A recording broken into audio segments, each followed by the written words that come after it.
You probably think clutter is just stuff. Boxes you haven't opened, clothes you don't wear, a drawer you're scared to look inside. But in Japan, that same drawer is treated like a quiet threat. Not because of what's in it, but because of what it does to your mind every time you walk past it, even when you're not looking at it. Today, you're going to discover 11 things Japanese homes almost never keep around. Some of them will surprise you.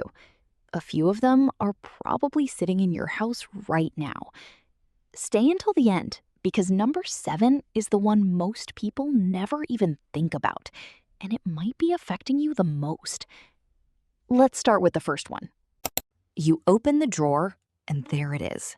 The charger you swore you'd fix. 8 months ago, you told yourself, someday. It's still there. Most people have a version of this drawer. A blender missing one part, a phone case for a phone you don't own anymore. In Japan, there's a concept that pushes back on this hard. It's called Danshari, a mix of refusing, disposing, and separating from things you don't need. Here's what's actually happening in your head. Every broken object you keep is a tiny, unfinished task, sitting in your peripheral vision. Your brain registers it, even if you never consciously think about it. If something's broken and you haven't fixed it in 6 months, you were never really going to. But that's not the surprising part. The next one hides in plain sight in almost every kitchen. You reach into the drawer for a spatula, and your hand brushes past 2 others before it finds the one you actually like. 5 mugs in the cupboard, but you always grab the same chipped one. Japanese kitchens tend to be sparse, not because of small apartments, but because of intention. One tool, one purpose, one home for it. There's a reason this matters more than it seems. Decision fatigue is real. Every extra option in your kitchen is a tiny decision your brain has to make, dozens of times a day. Which mug? Which knife? Which drawer? Fewer choices, less friction. Less friction, more calm. Imagine opening that drawer tomorrow and finding exactly one spatula. No searching, no deciding, just reaching in and starting. We'll come back to how this same idea shows up in your closet. But first, something a lot of people overlook completely. The stack on the kitchen counter has been growing for 3 weeks. Somewhere in there is a bill you meant to pay, buried under a warranty card for something you already returned. In many Japanese homes, paperwork gets handled the same day it arrives, filed, paid, or thrown away. Nothing sits and grows into a pile. An unresolved pile represents unfinished business. Your brain doesn't like open loops. It quietly nags at you, even from across the room. That's one less thing pulling at your attention every time you walk past the counter. Number 4 is where most people's homes quietly betray them without realizing it.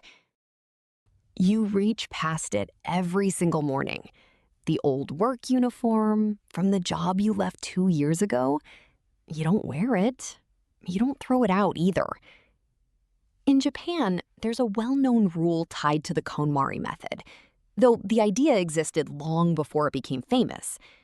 If an item doesn't spark a feeling of purpose or joy, it doesn't stay. Here's the deeper pattern. Every time you see that item, your brain runs a tiny loop of guilt or regret. Multiply that by every morning you open the closet. Hold each item and ask yourself, does this belong to who I am today? Stay with me, because the next one touches something people rarely admit to. Your coworker handed it to you at the holiday party 2 years ago. A mug with a joke you don't even remember anymore. It sat in the back of your cupboard ever since. You've never once used it, but every time you see it, you feel like you're supposed to. Japanese culture actually places huge value on gift giving and gratitude. But the physical object and the emotion behind it are treated as 2 separate things. You can appreciate a gift and still let it go. Keeping something purely out of guilt attaches a small negative emotion to your space. every time you see it. That's the opposite of what a home is supposed to feel like. You already thanked them. The mug doesn't need to stay to prove it. Number 6 changes everything about how you'll see your bathroom. The shelf above your sink has 3 shampoo bottles on it, each one about a third full. You bought the second one because the first wasn't quite right, and the third because it was on sale. None of them are finished. Minimalist Japanese bathrooms usually stick to a small, deliberate set of products. Fewer bottles, but each one is used fully before it's replaced. This isn't about beauty. It's about control. A cluttered bathroom shelf mirrors a cluttered morning mind. More choices, right when you're trying to start your day calm and focused. Finish the one you've got before you open a new one. But here's where things get interesting. Number 7 is something most lists like this skip entirely, and it might be the biggest energy drain of all. Yes, this belongs on a list about homes. Picture your phone right now. Thousands of unread notifications, 50 tabs open, an inbox holding 12,000 emails you'll never open. Japanese minimalism, at its core, isn't about physical space. It's about mental space. And for most people, the phone has quietly become the messiest room in the house. Your brain doesn't fully separate physical mess from digital mess. Both create the same background hum of unfinished tasks. Studies on attention back this up. Visible, unresolved tasks, physical or digital, pull on your focus, even when you're not looking at them. And that hum doesn't switch off at night. Scroll through a cluttered inbox right before bed, and your brain carries that same unfinished feeling with it under the covers. Clearing digital clutter earlier in the evening is one of the simplest ways to let your mind actually power down. Pick one evening this week. Clear your notifications. Unsubscribe from what you don't read. Delete apps you haven't opened in months. It sounds small. It isn't. The next one is sitting by your front door right now. You step through the door, kick off your shoes, and leave them exactly where they land. By Friday, there are 6 pairs scattered across the entryway, plus a stray umbrella and a bag you never unpacked from last weekend. In Japanese homes, the entryway, the genkan, is treated almost like a threshold between the outside world and your inner calm. Shoes are removed, lined up, and put away immediately. It seems small, but the entryway is the first thing you see walking in and the last thing you see walking out. A messy entryway sets the emotional tone for your entire home, twice a day, every day. Imagine stepping through that same door tonight to a clear floor and 2 neat pairs of shoes by the wall. That's the tone your whole evening could start on. Most people miss the next one completely because it hides in plain sight. Heavy curtains, furniture pushed against windows, rooms that stay dim even at noon. Japanese interior design prioritizes natural light and open sightlines, even in small spaces. Light isn't just aesthetic. It's tied to mood and your body's natural sense of time.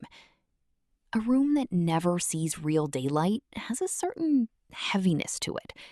You can feel it the moment you walk in, even if you couldn't say why.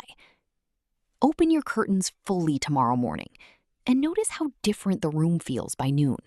The final 2 are the ones people resist the most. The guitar leans in the corner of the closet. You haven't picked it up since college. Every time you see it, there's a flicker of guilt. Then you close the door and forget about it again. It's not about the object.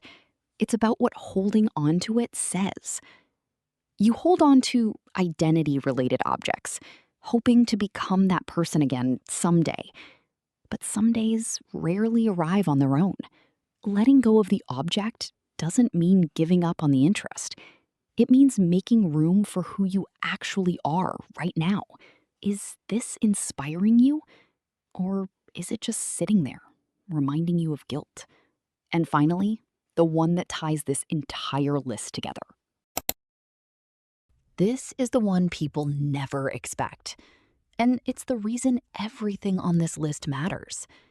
In Japanese design, there's a principle called ma, the idea that empty space isn't nothing, it's intentional.